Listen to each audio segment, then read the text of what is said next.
Hello everyone and welcome to Heart and Life Sailing. Today we're going to do some electrical work. We're going to install this Mppt controller for our solar panel.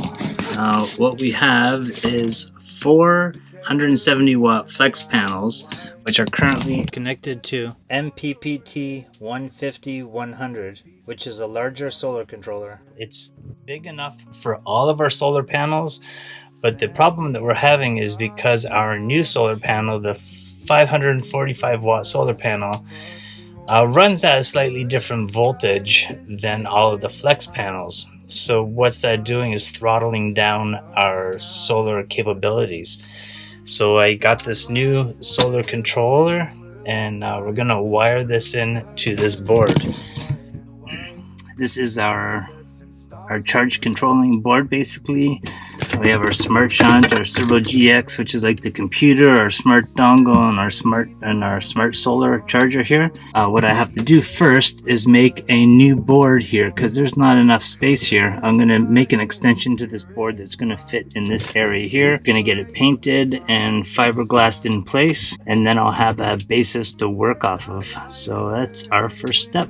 So I've got this piece of 1/2-inch marine plywood here. I'm not sure what this was used for. If you have any idea, let me know, but this was just something left in the boat. Got a little chunk over here, it's not going to matter. I roughly drew the size that I need, but it's going to be a slightly off shape. I'm not going to know that until I kind of fit it into that area, and then I'm going to make some trimming to it. But this will at least get it inside the cabinet. That's the dimensions of the space, but like I said, it's not an actual square shape. Everything's kind of curved, so we're going to get started on that. And it's not life we stay, not life where... Alright, so I got it fitting in there now. What I want to do is scribe the other side here, so I'm just using a compass. I'm going to be scratching it to the shape, because even this last table is not perfectly straight. It was also wood we used that we found in the boatyard, I'm sure. Scratch that out. I'm gonna cut that line and be right back. Today I just scuffed it up with some sandpaper. I'm gonna put this paint on it. It's a porch and floor paint. This is just to help waterproof the wood because there's gonna be electronics buried in cupboards with this. I don't want water to ever absorb into this wood and create a damp environment. Stars align above, shadows softly play, whispering our love. This all painted up and ready to go. We're gonna prepare this to be mounted because I can't really get a drill inside that space very well. So just gonna make some marks here.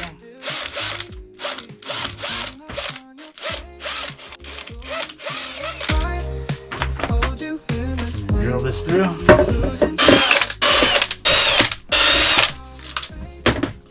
And now this board is ready to be mounted. Scuffing up this area and this area down here, just where it's going to be making contact. Off film because there's not enough room here. Next step is mixing up some resin to attach my panel to the side of the hull. So I'm just going to be mixing up some polyester resin with some silica and a bit of hardener. Make it like a nice peanut buttery kind of consistency. That way I can put it in place and just push it in between the two panels, or between the boat and the wood, and that'll glue it right in place. Moonlight on your face, cool and sweet, in the trees, feel the beat.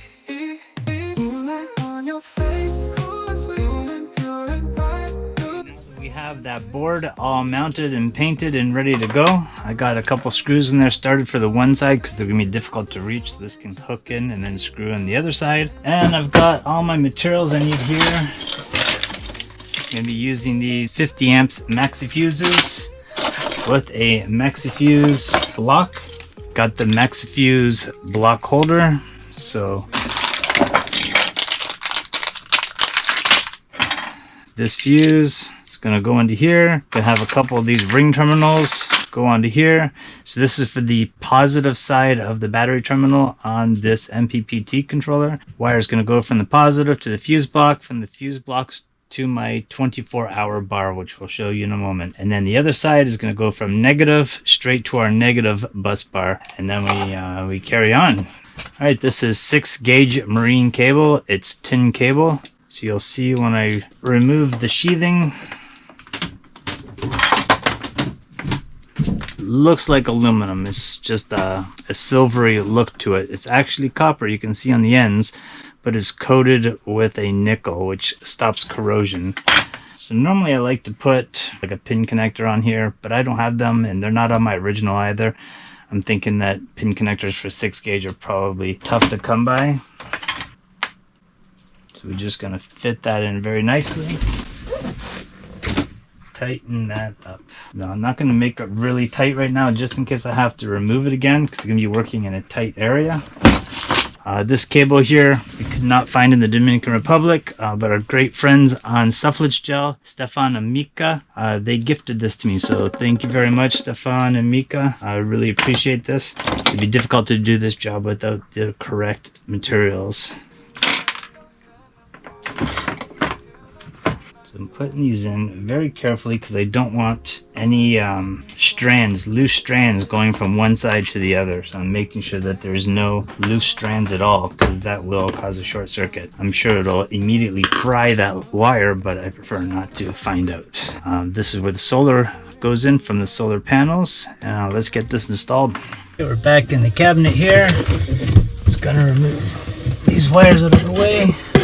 Get this slid into place. Get a screw in there to hold it.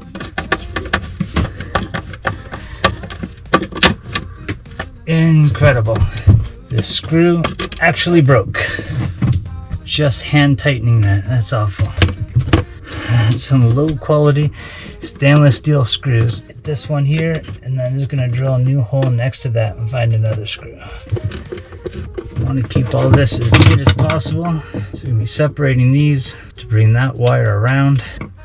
When wiring is done properly, you should be able to take one quick look at something and understand where all the wires go and belong. That's going to be carried around here. So now we have our negative wire here. This is down here. Let's see if I can make some room. This is the negative bus bar. So what I'm going to be doing is bringing the negative wire, the ground, and we're going to be mounting it onto this here. So I'm going to pick a good spot. We've got 2 and 2 and 2, 3 and a single one. So I'm going to be placing it on this terminal here, the shortest distance. So this is my grounding. That's where it's going to go on this bar. I start off by cutting the wire. Some angle cutters. Strip back this insulation.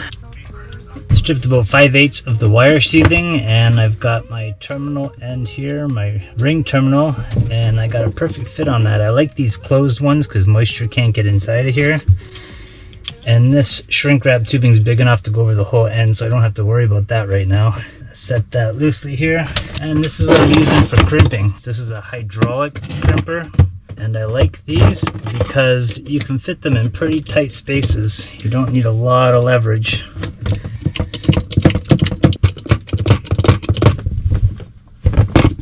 See the great connection that makes? Squeezes it on all sides so it keeps the wire shape. And we get on our cover and we'll add some heat to that. I really recommend any kind of wiring you do, especially on a boat or a car, always use heat shrink tubing whenever you can.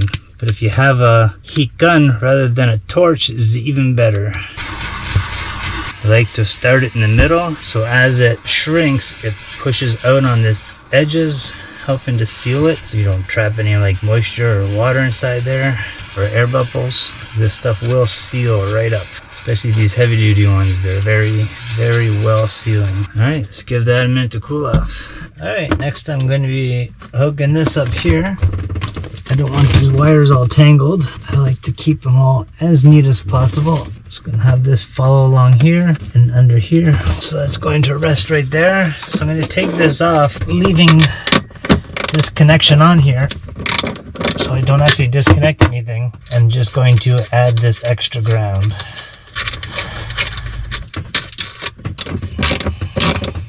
There we go. Alright, now we're going to feed this positive wire to the other room. This is my original solar breaker right here, a solar fuse, and I'm going to be adding an additional one right next to it. laid them out in here. It's tight quarters. I'm just able to fit a screwdriver in here, or a drill, so I can pilot hole these. And now I can get the screws in here. I like to keep it a little loose as I start all the screws, just so I can get them all aligned well.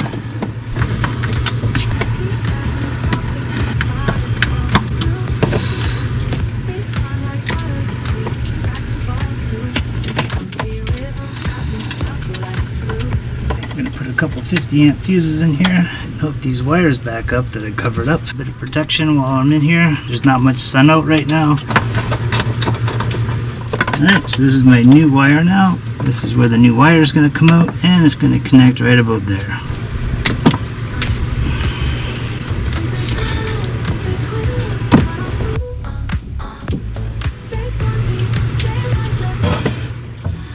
Got them all prepared.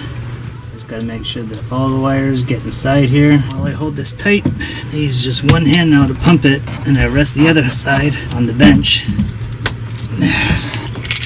And there we have it. Torch. I can shrink wrap this now. If you have a heat gun, it's better than the torch. I have one. I honestly just don't know where it is right now. There it is, 100% sealed up. That cool off for a minute while I get the next wire ready. Alright, now the next part is I got to connect this new fuse to the 24-hour block here. So there's a connection on the side, which is a smaller diameter screw, because the front of it has very large screws, and it's kind of a tricky spot. So I'm going to hope to not drop anything. Slip that out, and then put this one in there.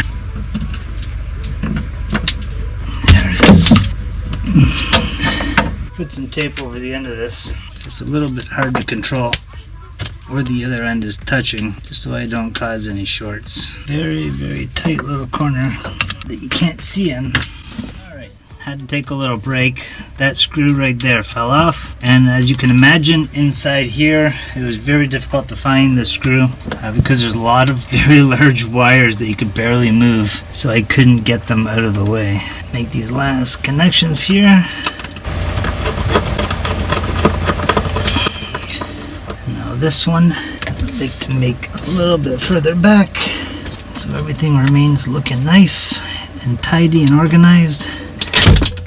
Jesus, that scared me. Why is there a spark there? Alright, so this last connection, just trying to make some space. Jesus, that scares me. Why is that spark? That should not spark. I wouldn't think so. There's no solar going into this. Alright, let's take 3 here. Last connection going on. And we'll make some labels for this guy. Alright, got some labels made for the covers now. Hardtop solar, aft solar. So this is the original one right here. And this is the new one. Got these little brake tabs on the bottom. Just gotta score this with a knife. Got the little tabs broken off the bottom now. So this should just snap in place. I took the 60 out of this one because I don't think there's ever going to be 60 amps going into from that charge controller with those 4 smaller solar panels, because the hardtop here has the 4 flexible panels and this has the 1 large one. And there's no way I'm going to be making 100 amps at 12 volts. That would be amazing, but very unlikely. I think the most I've seen is just around 40 amps total. That's it for this area. Got both of these wired in there. The wires are all tucked out of the way, and straighten that guy up. This is my last item I got to install. This is called a Victron direct cable. So this allows this Mppt controller to communicate directly with the Servo GX, and that's how we get all our information on display. And then I'll simply be tidying up these wires. This Mppt controller uses a different cable. This one uses a data cable, like an Ethernet cable. So that's why all these blue ones are tied up. For some reason, this size controller, even though it's only a little bit smaller, uses a different cable system. So I had to order this. I had extra Ethernets. Unfortunately, I couldn't use them. That was the delay for this project, is waiting for this last cable to come. So this should be as simple as plugging in here, and then VE Direct 1, VE Director 2. I'm just going to grab a mirror here. These are very handy on a boat. Highly recommend having one. So this is the same cable actually that my smart shunt uses. I'm just going to use this mirror so I can see what I'm doing. The tab on the top. There we go. Now this cable will come around and I'm going to put some ties on here to hold these all nice and neatly together. Actually, I'm going to have this one going underneath. Put all of these cables together now. Alright, now the very last step. I'm going to transfer the cables I have from here over to the new one. From the old Mppt to the new one.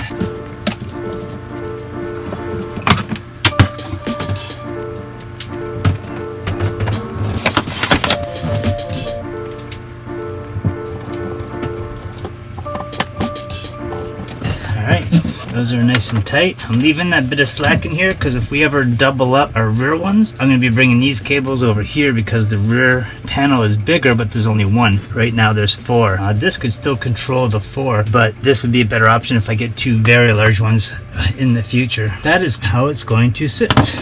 That is it.